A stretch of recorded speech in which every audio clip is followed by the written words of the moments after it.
Malo sai wasamo. Ole mea maadiele o wa e kuye. Wa makanga o mai ale I chal pipi koe ka ulanko. Wa maka ukia. Afkai sunga ya. Sunga fa fenga ngai ya puao amituana. Ya sapa karango sunga ya pulotu.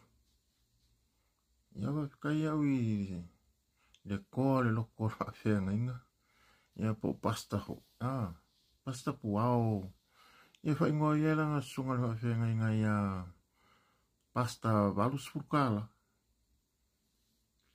Ya wale o kau kingo ya fa ina kau kingo ngale ar fa fiau. Ini ngai vai kau soi fuang. Awa ole ang kau kingo lang fam kalang. Ole meanga kupu ya ke ia o kuanga. Ya kongo sa kupu ya ke ia. A veia ma kupulang kalabo. A ole ibara au inga le fai ma au ngareri. Ya mela o ke akai. Ya onga o lewa koe kau kingo mai ya o lewa I le kalalei. As kau kingo nga maa ngai ya wingo hala fam kalang. Ele maa ngai ya la ngai le angalanga menga fai. As kau kingo nga ele lei. Mole mai moa sila le laulangi. Ma le wha masingonga ami o kongo le kua. Ya wingo hala fam kalang. Wha lau kele hui le ka le wha winganga au iri o lea mea. O le sau leo se wha whenga inga. Poska ngaka o lea whai mai o ior whai whiau. Ma kau kingo mai. Awa o lea bebesi. E iho ingisi whai mai le kari kongu iau post ma uwha momonga. E ranga o aolga kasue o ke le whai aku la o ke vi ia kia. Aranga e kofua ka komaka lengi. Uwha momonga umanga waku. E mai umai ko kongo le malo. Uwha momonga le kongo terapase. Aranga ma mao le alu ke haruai. Ngala ile ngau ngale balele nga kako balele. Nangale balele ile se balele le chal pipi. Ole balele ale malo samo. Awai o ngale malo. Ele se malo le chal pipi. Ele se malo le fast. Ele se malo a se isi. Ole malo o kangaka ngu o Samoa.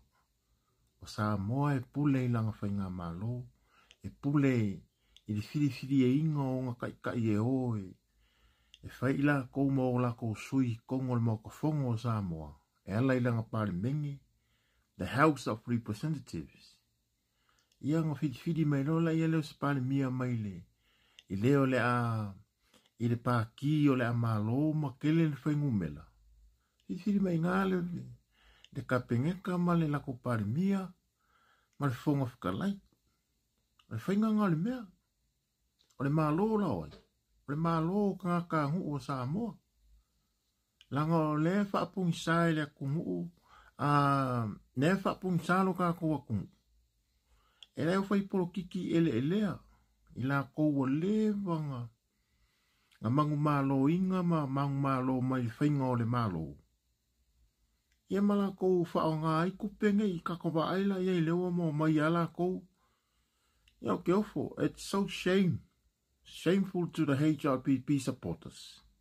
Le kele me leo ngoi o lako whamkaranga. Ia lea, wala. Leo koe o mai ala o kou. Loko waenga. Ia ole ri lea le sunga le whawhea ngopu wao amituanga. O leo whakarakala ngoi le. Whai mei o lela malanga mai le HRPP. Le waenga whaupai korus fulmong kupu sui. E o mai lai au skadi. O le awa whea ngilanga. O mawala se loko le lei. I ko kongo le waenga whaupai ali HRPP. Pe ako sile sila la mai kokoa. O le uo mai al ko waenga. O mai ko supporters. I le sunga le whawhea ngainga lea po le sunga le whaiwhi au lea valus fuka la. Sau koi whamakala mai. Le ngau le ngau ele. E le whamakala mai le ngau. A le sau whamakala mai. Mafua anga ngau wai. Mafua anga kongwai anga le ngau le. Kampangi pa lele ale. Kako wakumu. O kampangi o le ave fu ale ka ko o Samoa. Le porinsia. Se lau ma le luas ia. Se lau 2.5 miliona. Po le 1.25 sorry 1.25 nanga ele vese 20 1.25 le ngau le al kampangi ba le ngau ka ko ba le o ngau ai ala le wa mo i fa mea ele isa ola fo mkalanga ba ku le mafu anga ngala nga ka o le tsa pipia ya kuila epa sa ilele maria le ngoi ilonga ingoa le papa stui kele o video wo umanga mai ako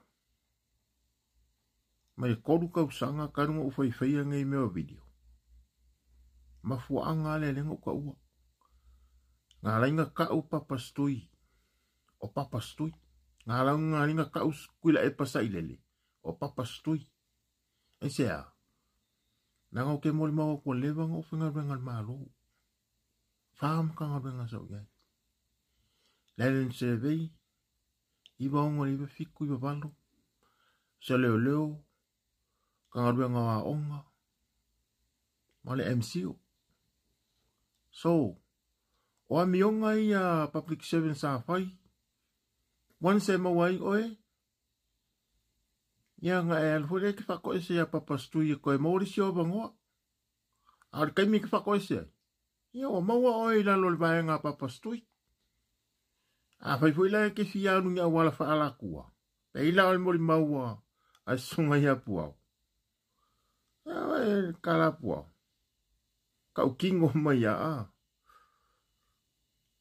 fai nga malanga aula kapi ko kongi umai ka mikir ka irwa sela ai fa lava la papa stui eringi kope papa stui o kope al malo no vinga fa me kongi al malo o el malo o kope al malo ai ele se kope al malo le cha pipi eringi kope le cha pipi eringi kope le cha pipi o la foi sa ko kongi le cha pipi kope ale kumu o kope sa o ai e vesingi ele ongi kupe a se whainga malo a se HLPP.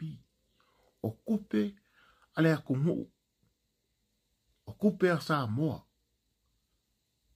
O makwa i kele ma fie kau whawa lea o kou ia sapora se HLPP. Kou mai whai mai o kupe le HLPP. Ele ongi kupe ale HLPP. E lang kou whai whamkalanga nanga sili ni ma fie o kou nei los pau pau. O kupe ale a kumu o la fonga kipi mai yang ngaruenga fai o tax GST whakaunga o loa ele a kumu kai mea whakawila usuka rama simba po whatever you're shopping with kai mea nga kipi ilau GST o le tax nga le mawai kupe ia ka o kupe al malo o kupe ale a kumu ma kupe ia waku remittance a kungu mamau. 4 pilionga kupe waku e whame alofa. Ia maisi kupe waku ia si singa ma meo makai, whaingo whaalawe lave, ko ngingo pili, whaingo whale a onga whale sā, o ngaruenga kikele, so songia koi kanga ngu ifafu. Kupe ngai ka o kupe ra kungu. Le sa whakaukala le i pipi. Ma ko kongi e i pa sese o kangakai, se venga le baru spurkala. Le ko kongi o le pa sese o whaifi au le leng sa ungoa mai. Ko waila e sa mo le ua vai mwhaunga. E ua mai whamaunginga, le a ua mai la kou koe kau la kou. Pa loka mo le fast. Sa moa, ka kou pa loka mo le fast. Nua wheru ongo, kuru whenga malo e lofo e le kungu. Ami o kongu. Sa ili le manguia mo lumanga i ngu i kua. Ele koe sa ilia se lumanga i uska ka porokiki ai palapala fai mea pio pio. Lofa mo e sa molo watunu pele. Fai le mua fai ba. Manuia le ne aso.